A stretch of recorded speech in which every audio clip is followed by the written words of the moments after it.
The sixth question that I often get asked a lot is, if there is a debt that is solely in my spouse's name, such as a credit card, that means that I don't have any responsibility for it, right? And the answer to that one is not necessarily. Arizona is a community property state, and so the presumption is any assets or debts that are incurred during the marriage are presumptively the responsibility, or either party is entitled to those assets. Simply because you put a credit card in one party's name does not mean that the other party may not have some responsibility. Now, there certainly are ways around that.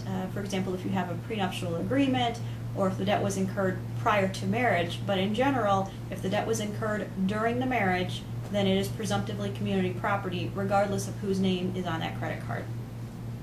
The seventh question that I often get asked is, especially in this economy, what are we going to do with the house? It used to be, not all that long ago, that people had a lot of equity in their house, and it was very easy to sell a house and simply divide up the equity, or someone was able to refinance the house pretty easily in order to get the other person's name off the mortgage.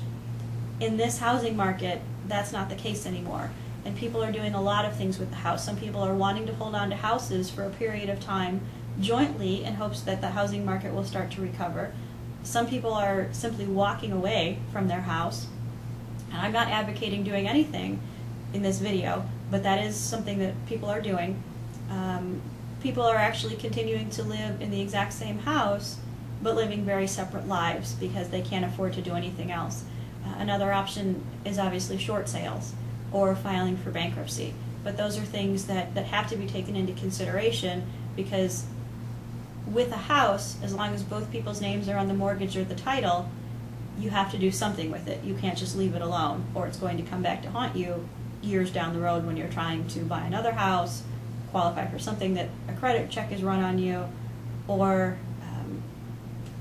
your spouse defaults on the mortgage and all of a sudden the mortgage company comes looking to you to make payment.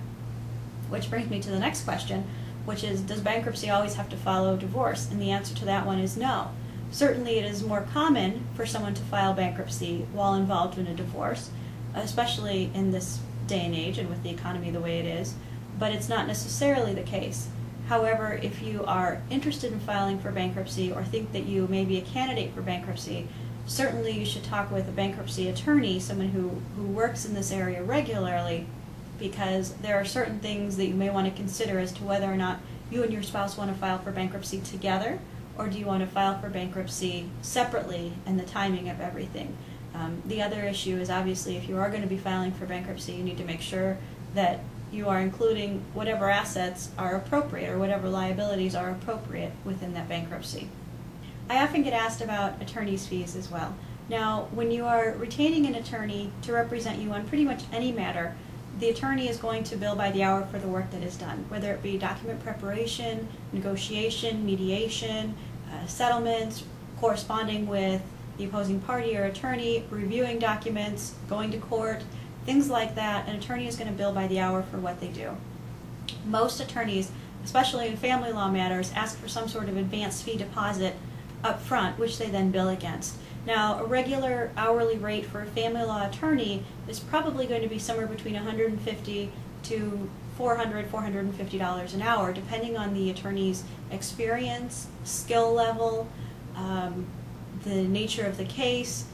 Things like that get taken into consideration when setting that hourly rate. Now, it is possible to ask that your spouse pay all or a portion of your attorney's fees. However, it is not a given. The court has to look at a variety of factors before deciding whether or not to award attorney's fees to one party or the other. They look at the financial disparity or discrepancy between the parties.